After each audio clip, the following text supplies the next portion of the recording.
अस्सलामुअलैकुम। सलमा जहां के साथ रूबी चैनल पर आप देख रहे हैं आलमी खबरनामा। लेकिन देखते हैं सबसे पहले सुर्खियां।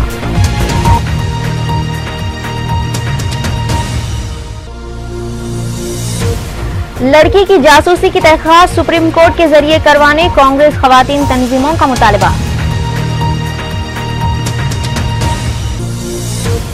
भारत रत्न एजाज पर तनाजा, बीजेपी ने पूछा कि आया अटल बिहारी वाजपेयी को क्यों नहीं भारत रत्न एजाज। रियासत महाराष्ट्र में आरटीसी बस पर लुटेरों का यलगार, मुसाफिरीन के तलाई जेवरात व कीमती साजो सामान लेकर फरार।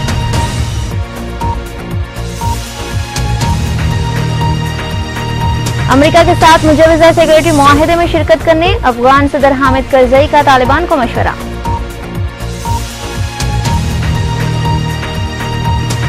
और सऊदी के शहर रियाज में शदीद बारिश, कई नशेबी इलाके ज़ेर-ए-आब और मसरूफ तरीन सड़कों पर ट्रैफिक निजाम दरहम बरहम।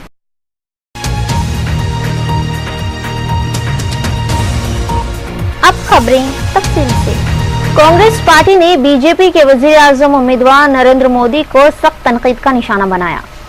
कांग्रेस पार्टी की खातून मरकजी वज़ीरा जयंती नटराजन, ग्रीवा जवस और उत्तर प्रदेश की कांग्रेस सदर रीटा बहुगुणा ने मीडिया से बात करते हुए इल्जाम लगाया कि साल 2009 में गुजरात में एक नौजवान खातून की खुफिया जासूसी कराने में नरेंद्र मोदी का हाथ है। उन्होंने कहा कि जमहूरियत में किसी की शहरी आज़ादी और इस तरह की अहानत करने वाले शख्स को मुल्क के बावकार ओहदे पर उम्मीदवार बनाने का किसी को कोई हक हासिल नहीं है। चुनाचा कांग्रेसी खातून लीडरों ने इस मामले की जांच करवाने और खाती अफराद को बेनकाब करने का मुतालबा किया है। The question is, we would reject that response with the contempt it deserves because of the statement made by Shri Rajnath Singh himself and also the statement of the lady's father. It is always known in such cases names are never given, and yet the BJP was so desperate that their central leadership was distributing statements from the girl's father who lives in Gujarat, who's probably intimidated, and therefore it answers that question. वज़ीर आज़म Hind doctor Manmohan Singh ने मिजोरम के शहर इस्बाल में इंतखाबी rally से खिताब करते हुए कहा कि यूपीए हुकूमत की पॉलिसियों और प्रोग्रामों के नतीजे में हिंदुस्तान तेज रफ्तारी के साथ तरक्की की राह पर गामजन है। इसके बेहतरीन नतायज भी सामने आ रहे हैं। गुज़िश्ता 9 साल के दौरान मुल्क की मुआशी तरक्की हुई है, जो एक जबरदस्त रिकॉर्ड है। अलावा उन्होंने कहा कि आज़ादी से अब तक किसी भी दहे में इतनी तरक्की नहीं हुई जितनी कि गुज़िश्ता एक दहे में हुई है। उन्होंने कहा कि साल 2004 में यूपीए को पहली मरतबा इख्तिदार हासिल हुआ, उसके बाद ही गुर्बत की सतह में 3 गुना कमी हुई है। सदर उन्होंने कहा कि यूपीए हुकूमत ने शफाफियत को यकीनी बनाने के लिए बहुत सारे इक़दाम किए हैं ताकि करप्शन का खात्मा किया जा सके। In Mizoram today, as you know, I stand here to appeal to you to vote for the Congress party in the coming assembly elections. Exactly 5 years ago, I had visited Aizawl for the same purpose just before the last assembly election. You reposed your trust in our party in those elections, and you can see the results for yourself. Today, I can say with confidence that we have proved worthy of your trust. When I look back at the last 5 years, I find that many positive developments have taken place in Mizoram under the leadership of my friend Shri Laltan Howda. सदर कांग्रेस सोनिया गांधी ने साबिक वजीर आजम पंडित जवाहरलाल नेहरू पर BJP लीडरों की तनकीद का मुंह तोड़ जवाब देते हुए कहा कि साबिक वजीर आजम पर की जाने वाली तनकीदें अहानत, तहकीर और दरोग गोई पर मबनी हैं और हकीकत में पंडित जवाहरलाल नेहरू की किरदार कशी की एक कोशिश है और उस तस्वुर की नफी है जो पंडित नेहरू ने पार्लिमानी जमहूरियत की बुनियाद डालते हुए पेश किया था। सदर कांग्रेस सोनिया गांधी ने कहा कि जो लोग उन पर कीचड़ उछालते हैं दरअसल वो हिंदुस्तान की बुनियादों को खोखला करने की कोशिश में लगे हुए, जबकि पंडित नेहरू ने हिंदुस्तान की सकाफती तनू को मुस्तकम करने की कोशिश की थी। याद रहे कि सोनिया गांधी ने नई दिल्ली में जवाहरलाल नेहरू यादगार लेक्चर 2013 की एक तकरीब से खिताब के दौरान इंतहाई जज्बाती अंदाज में बीजेपी कायदीन को नुक्ता ब नुक्ता मुंह तोड़ जवाब दिया है। Great political leader is often subject to revisionism of some type or other. But what is being attempted on Jawaharlal Nehru by some forces in our country is not based on objective scholarship or critical inquiry. It is based on innuendo, on insinuations and falsehood, on self-serving political intent aimed at character assassination.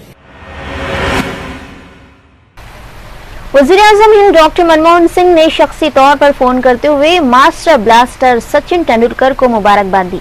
चुनाचा उन्होंने कौम के लिए एक मिसाल कायम करने और उनके बेहतर मुस्तकबिल की नेक तमन्ना जाहिर की। दरअसल सदर कांग्रेस सोनिया गांधी ने सचिन तेंदुलकर को मुबारकबाद दी और उन्हें खिलाड़ियों के लिए एक मिसाल और एक यूथ आइकॉन करार दिया। उन्होंने प्रोफेसर CNR राव को भी मुबारकबाद पेश की है। नायब सदर जमहूरिया हामिद अंसारी ने मीडिया पर जोर दिया है कि वो मुदीरान के रोल के खत्म होने, paid news, cross media ownership और मीडिया के अखलाकी इक़दार पर मबनी उसूलों का एहतराम न करने जैसी खराबियों को दुरुस्त करें।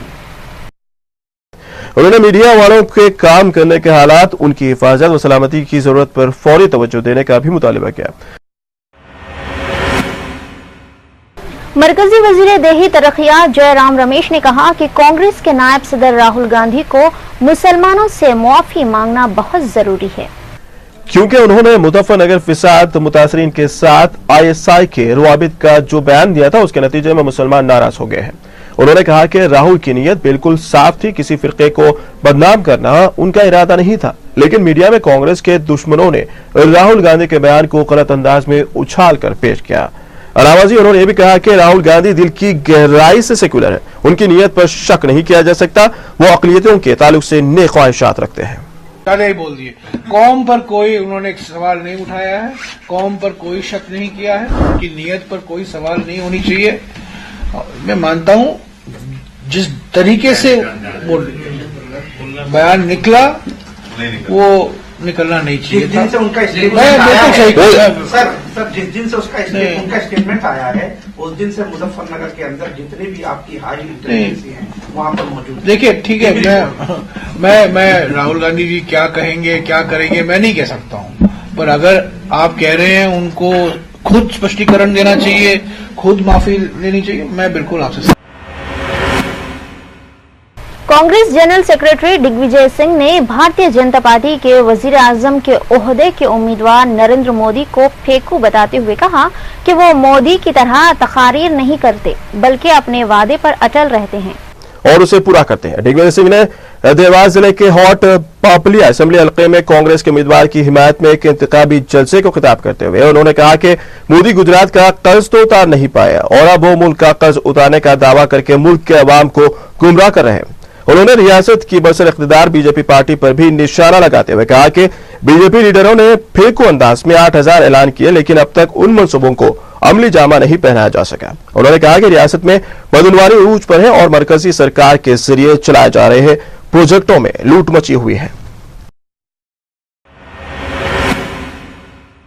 मरकजी वजीर पुरंदेश्वरी ने ये अहद किया कि वो लम्हे आखिर तक मुत्तहदा रियासत की बरकरारी के लिए जिद्दोजहद करेंगी। पुरंदेश्वरी ने इतवार के रोज जिले विशाखापट्टनम में मुनक्कदा एक तकरीब के दौरान मीडिया से बात करते हुए बताया कि वो वजारती ग्रुप पर जोर देंगी कि तश्कील तेलंगाना की राहमवारी से दस्तबरदारी इख्तियार करें। उन्होंने ये याद दहानी कराई कि क़ब्ल मुत्तहदा रियासत आंध्र प्रदेश की तायद में मुआफ़िक़ आंध्र कायदीन ने अपने ओहदों से अलहदगी इख्तियार कर चुके हैं। चुनाचा उन्होंने इन वज़रा के इस इक़दाम को गैर ज़रूरी करार दिया है, क्योंकि पुरंदेश्वरी का कहना है कि वो अपने ओहदों से वाबस्ता रहते हुए तेलंगाना के अमल को रोकने में अहम रोल अदा करें। उन्होंने वजाहत की कि उन्हें वज़ारत से इस्तीफ़ा पेश कर दिया है, लेकिन वो पार्टी से मुस्तफ़ी नहीं होंगी। తెలియజేస్తారు। ఖచ్చితంగా మేమైతే ఇక్కడ ప్రజల యొక్క అభిష్టాన్ని ఖచ్చితంగా వారి దృష్టికి తీసుకురావడం జరుగుతుంది। పార్టీకి నేను ఎందుకు చేస్తానండి? పార్టీకి నేను చేసేటువంటి అవసరం లేదు అని చెప్పి నేను భావిస్తున్నాను। మా ప్రయత్నం అదే, కానీ లేనటువంటి సందర్భంలో ఏమిటి అనేది కూడా ఆలోచించుకోవాల్సినటువంటి అవసరం చాలా। रियासत महाराष्ट्र में चंद नामालूम लुटेरों ने एक मुसाफिरीन की बस को निशाना बनाते हुए मुसाफिरीन को उनके तमाम कीमती जेवरात और साजो सामान से महरूम कर दिया। बताया गया है कि रियासत महाराष्ट्र के जिले अहमदनगर के जामखेड़ में एक जायरीन से भरी बस को रुकवाया और फिर उसमें सवार मुसाफिरीन को बंदूक की नोक पर डरा धमका कर उनसे उनके कीमती जेवरात व साजो सामान लूट कर राह फरारी अख्तियार की। बादजा मुतासरा मुसाफिरीन ने मुतालिका पुलिस से रुजू होकर इस सिलसिले में एक शिकायत दर्ज की। पुलिस ने इस सिलसिले में एक मुकदमा दर्ज करते हुए तहकीकात का आगाज कर दिया है। एक नौजवान खातून की साल 2009 में मुबैना खुफिया निगरानी के तनाज़े पर नरेंद्र मोदी और बीजेपी को तनकीद का निशाना बनाते हुए कांग्रेस ने कहा कि ये गुजरात फसाद और फर्जी एनकाउंटर्स के बाद हुकूमती सरपरस्ती में शहरी आज़ादी पर एक खतरनाक हमला है। याद रहे कि जुमे को नरेंद्र मोदी के दस्त रास्त व साबिक ममलिकती वजीर दाखिला अमित शाह पर इल्जाम लगाया गया है कि उन्होंने गुजरात पुलिस की मदद से साल 2009 में एक नौजवान खातून की खुफिया निगरानी करवाई। यह इंकशाफ साबिक IPS ओहदेदार BL सिंघल के तवस्सुत से मीडिया में आई है। इस पर रद्द-ए-अमल जाहिर करते हुए वज़ीर इत्तलात व नशरियात मनीष तिवारी ने मीडिया के नुमाइंदों से बात करते हुए इल्जाम लगाया कि इस वाक़े के मंजर-ए-आम पर आने से अंदाजा होता है कि बीजेपी किस किस्म की हुकूमत बनाना चाहती है और सवाल किया कि शख्सी आजादी खुददारी की यही तारीफ है। भारतीय जनता पार्टी के नेता जो कल तक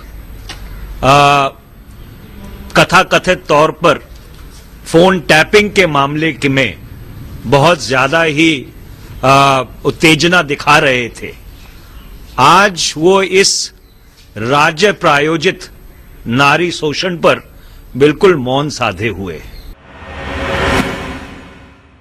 श्रीलंका के सदर महिंद्रा राजपक्षे ने इंसानी हुकूक की खिलाफ वर्जी के इल्जामात की तहकीकात के बरतानवी मुतालबे को ये कहकर मुस्तरद कर दिया है कि शीशे के घर में रहने वालों को दूसरों पर पत्थर नहीं फेंकने चाहिए। ये बात श्रीलंका के सदर ने दौलत मुश्तरका इजलास के दूसरे रोज भी कही। इससे पहले बरतानिया के वजीर आजम डेविड कैमरून ने श्रीलंकन सदर महिंद्रा राजपक्षे से मुतालबा किया था कि वो इस बात को यकीनी बनाएं कि इंसानी हुकूक के खिलाफ जराइम के आजादाना तहकीकात करवाई जाए।